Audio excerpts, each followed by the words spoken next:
Elder statesman. I know it's a bad deal. Me and you both. Let's start with, what are your thoughts on the availability reports you guys are going to be putting out? Yeah, I don't even know enough about it to probably comment. So, I feel like we've always tried to do right. Whatever that looks like, we'll comply with whatever. I don't know enough about it. Kind of Matt talked to me a little bit about it this morning, but I think that's good. It sounds like that's what college football is getting to. So, we'll roll with it. Then I'll ask another question you won't be able to answer. Do you hope, imagine, or that this is going to be the truth, or do you think there's going to be gamesmanship that historically we've seen from college football coaches? Not to name names. Yeah, I mean, I think the reality of that is, we'll see where it goes. To me, what's the clarity of the rules? What's the clarity of happening? And you just navigate that process. I would certainly hope that whatever reasoning, I know sports gambling, all those kind of things are behind it. And if it protects our student athletes, and I'm all for it. Where do you feel like you guys are now, 9 days out? Yeah, like I said, I felt like last time we talked, I really felt very positive about the camp that we've had. And I still feel really good about it. I thought we had a great week to finish last week. We had about maybe 124, 125 play scrimmage last Friday.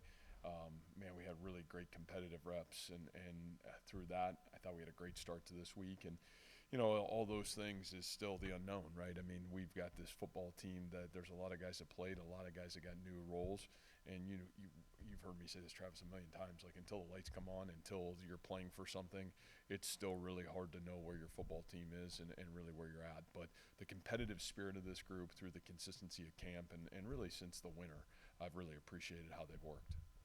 Matt, in 9 days, you kick off the season, and the eyes of the college football world will be on you and your program. What kind of opportunity is this? I think that's a great point. I think the one thing is, as uniquely challenging as this opportunity is, the word opportunity is right. And I think both programs, both teams, college football, the opportunity to take your program, over to Ireland, what a great experience for the fan bases, the universities, the schools. And to play in this kind of setting, I still think it's really special, and I'm really grateful to be a part of that. I think our kids feel that way. You're obviously playing a tremendous opponent that you have the utmost respect for on top of it, and, man, you get to play in a very iconic game. So I think all those things are really exciting, and we don't take that for granted. Coach, what does the rivalry with K-State mean to you and your program? Well, I think when there's respect, especially within a rivalry, you're just grateful to be a part of something like that. We're really fortunate here that we have been able to get our program to a place where we can play really meaningful rivalry games, and this certainly is one of them. Traditionally, what K-State has done in this conference, the type of opponent they are, the success that they've had, when you get the opportunity to measure yourself as a football program and where you are and where you're continuing to grow forward, those are powerful things. And I think that it's been a really awesome opportunity to be now going in my 10th year to be a part of this game, and certainly this opportunity. So again, we don't take this for granted. We know this is what makes college football really special. What's the challenge of playing a team that has a really elite and established front seven so early on in a season? Yeah, I think just across the board, what is playing a really, really talented opponent right out the gate. And to me, the challenge is, no matter what, A, it's a first game, then B, it's a really good football team. It's going to really measure kind of a little bit of your toughness. Where is that at? Number two, your discipline as a football program. The reality of it is any first game, like how you take care of the ball, how you tackle, how you block, all those fundamentals that you've worked on since January, where are those things at? And then I think the last piece of it is a little bit of like togetherness. I can promise you it's not going to go perfect. There's going to be swings of momentum and adversity in this football game. Where are you at? Where are we at? Where's the leadership of this team at? And those are all great unknowns for every team in America going into game one. But when you play obviously such a worthy opponent, that all those things are going to get tested. It's a great challenge, but like I said, it's also a great opportunity to measure ourselves. We talked with Coach Haycock this week about the holistic nature of what it takes to create a sack and your secondary covering guys long enough. And I was just looking at the Big 12 last year. The top 5 defenses in terms of points weren't top 5, any of them, in terms of sacks. Is that something that's maybe become a little bit like devalued or changed the importance of in college football? Yeah, I don't know if it's devalued. I think sometimes that's skewed, right? I mean, the reality is what's important. Nobody's looking at the end of the year who's the sack leaders, right? I mean, they're looking at who wins and loses football games. And, I think points scored in a game is certainly a more worthy, measurable statistic than sacks in a football game. Now, you say that, do we want to pressure the quarterback? Do we want to have the ability to create those plays? Certainly those plays are big play opportunities for the defense. And when those get made, I think they certainly contribute to winning. But is that the stat that you're looking for that defines success? And I would tell you no. And again, there's times where a tip ball, man, great coverage, and a third down, get off the field because you were able to keep the quarterback contained. All those things got to be looked at, especially in a conference like ours. You play so many mobile quarterbacks, so many quarterbacks that can run. Sometimes, playing good pass defense isn't getting a sack because you're so concentrated on getting a sack. You don't have great coverage lanes in terms of how you're rushing the quarterback and all those things. So I think every game's a little bit different. Every situation's a little bit different. I think sacks sometimes become a lot more situational than they are in terms of just, man, that go-to statistic that you're looking for. Is that defense successful? What's their stats on sacks? Now, sometimes individual players, you have to be aware of that statistic. We had a guy like that, right, Will McDonald, who was, you had to have great awareness where that individual player was because he could wreck a pass protection play on any moment. So I think probably sometimes more individual statistics are more important when you talk about stats, like sacks. Where are you guys at with your return game, both in the punt and the kick game? Obviously, Xavier Townsend did that in his past at UCF, but beyond him, where are you guys at in that area? Yeah, I mean, again, you got a lot of guys that have done that. Kick return, for us, from Abu Sama did it in high school. Aiden Flora did it in high school. I think Xavier Townsend was terrific at it at Central Florida. From the punt return game, you said it, and kind of really those guys have had those same opportunities. So, I think we feel very good about it, but, until you get out there in the lights, until Xavier gets the opportunity to do that at times with our return game, just communication, I think all those things, certainly when you don't have a guy like Jalen Knoll back there who had done it for 3 years, and a guy that you felt really confident in. Even if you look at Jalen's progression, he was like a solid punt returner as a sophomore. He was good as a junior, and he was really special as a senior. So, I think those are things that are a little bit progression, but it's huge to have a guy like Xavier that's done that, has been truly successful at it. But I think putting that all together under how we do it, we'll find out a lot more about ourselves here soon. How much do you feel like Jalen's ability to impact the game in the punt and the kick return helped you guys win games last season? Yeah, I think if you look at it statistically, especially in the punt return game, I thought just his confidence and his ability to not let the ball roll around, his communication back there, let alone his ability to, gain an extra first down or two at times, and, in terms of, the punt and the ability to expand the play to help the offense out. I think those are all huge things. So, I definitely think it was a huge help to our football team a year ago.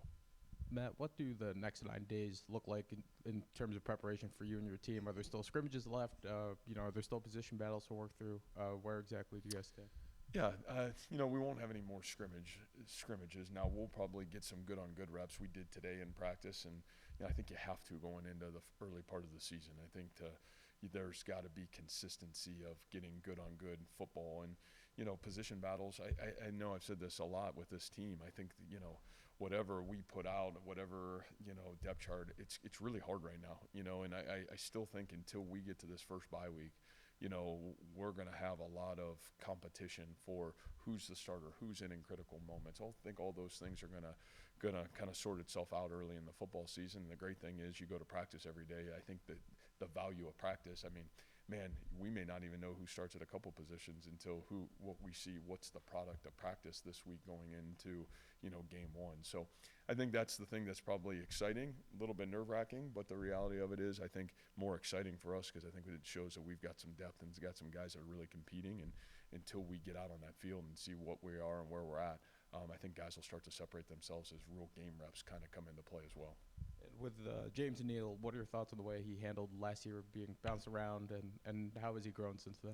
Yeah, James, I'm glad you asked that. He just spoke 2 nights ago in our team meeting, and it was his senior speech to the football team. And, geez, my introduction to James was one of just, a lot of pride from my end. The word that I think that he had was confidence. And one of the things that was super impressive to me about what I watched James do is he's earned the right to be a really confident football player. I would say he'd probably be one of the wow guys from spring to what he did in summer to what he really did through fall camp. He's had a really, really special off season and a really special fall camp. And I still believe, we live in a world that there's a lot of hype and there's a lot of BS in terms of are you good, are you not? But our sport, there's only one way to be good is you got to earn it. And that's the great thing about our sport. Like, you still have to earn the right to be confident and proud. And the reality of what I've watched James do is he's earned it. And, I think what I saw, and Matt would know this better, I think he's had 20 starts here. So, James still played a lot of football last year.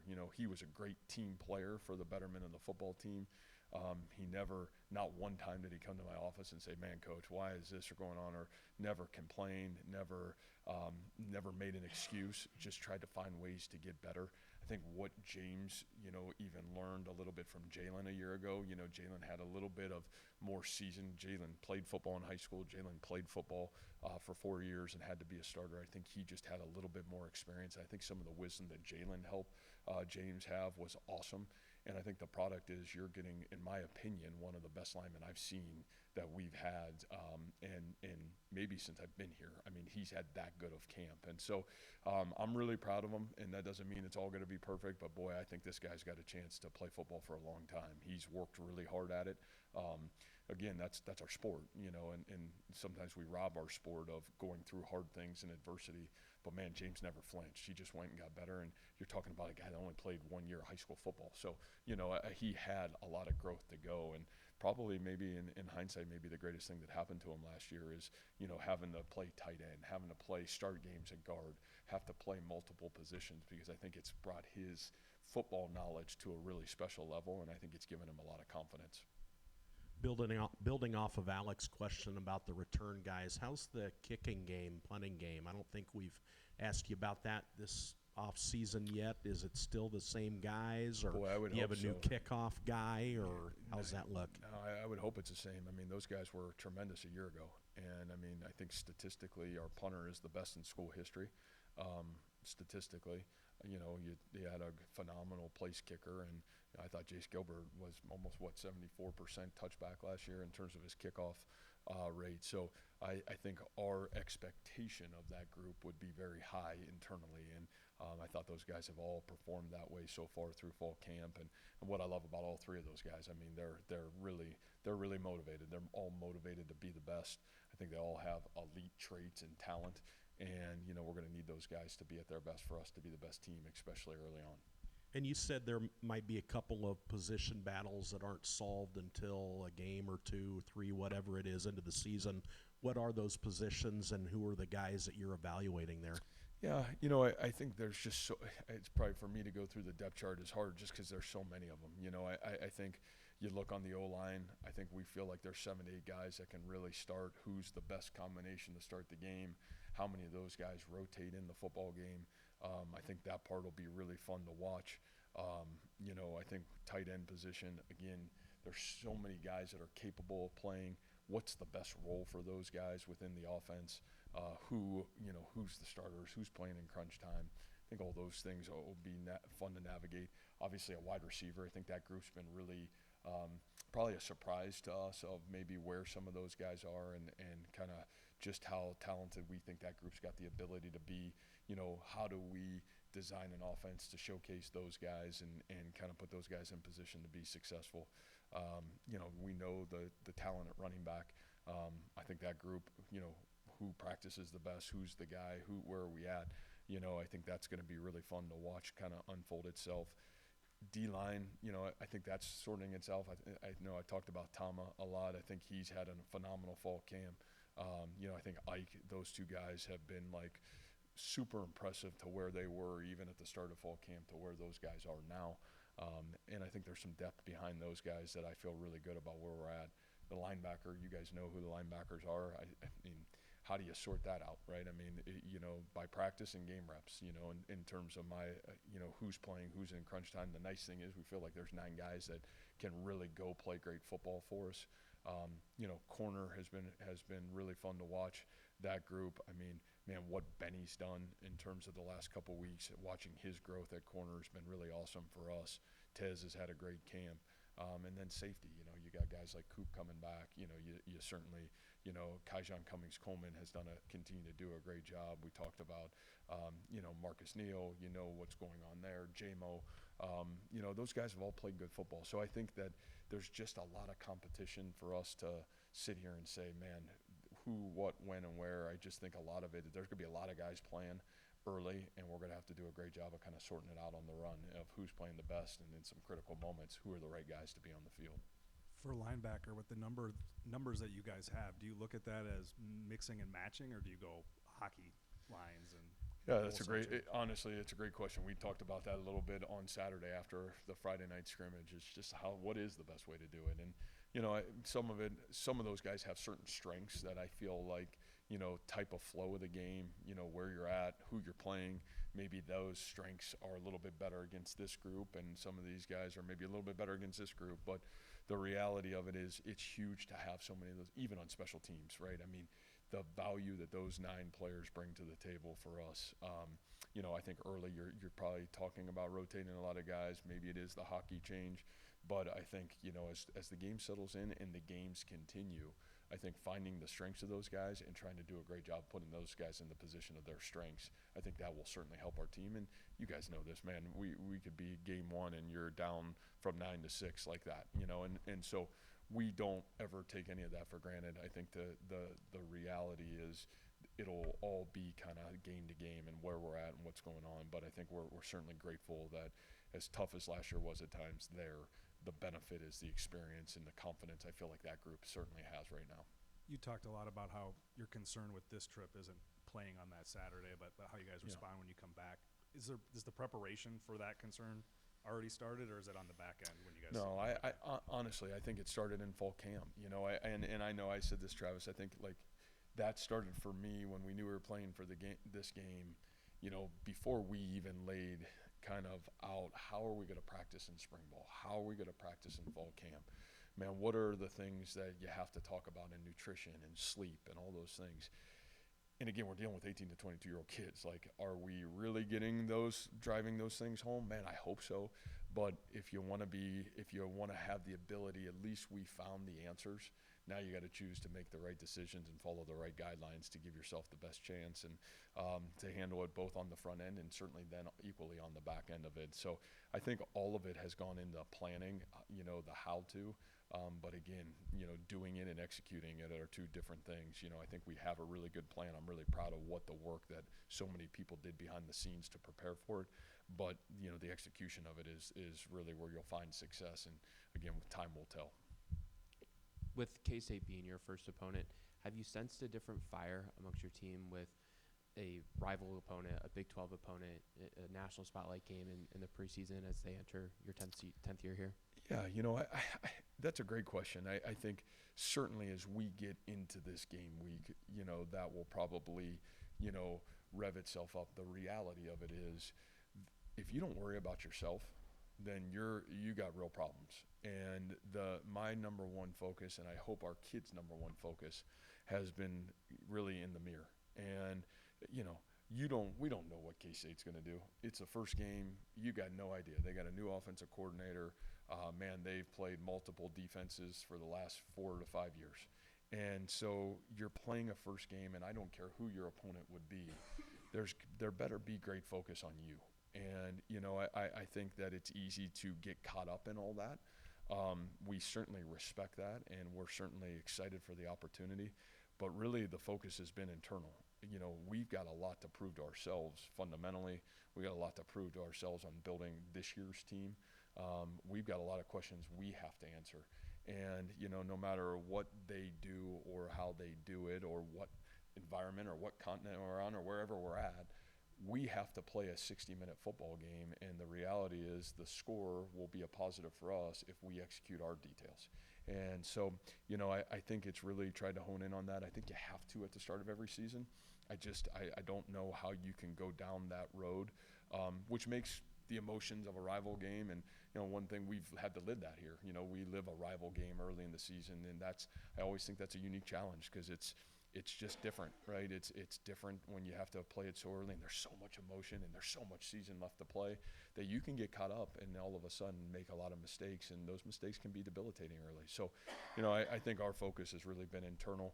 Like I said, that's a lot of respect for who we're playing, but if we don't take care of Iowa State, we don't take care of who we are, our fundamentals, our detail, I think it's going to be really tough for us to have success early in the season.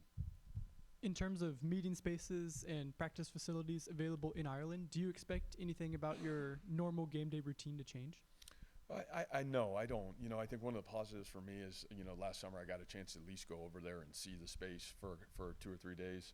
You know, personally kind of like go on the same like 3-day trip that our players are about to go on. So it kind of gave me a great lay of the land. And, you know, my whole mission was how do we try to keep everything as normal as we possibly can. Now, I don't know if it's normal not sleeping overnight on a plane and then getting up on Thursday when you get there and it's Thursday morning and going to practice, but I think we prepare for that. How do you try to sleep best on the plane? How do you get up there Thursday? But I think facility-wise, food-wise, you know, obviously Skip and, you know, our nutrition team, they've went over, they got that same experience, and I think they've done an incredible job. I mean, tireless work, a lot of effort has gone into it, and I really appreciate what they've done to kind of give us a platform to get over there and try to get into normalcy as fast as we possibly can. Yeah, asking for me, no. So I hopefully for our players, probably a lot of melatonin and good luck at it. You know what I mean? So yeah. All right, we got the players out. All right, guys, have a great one. Thanks, guys.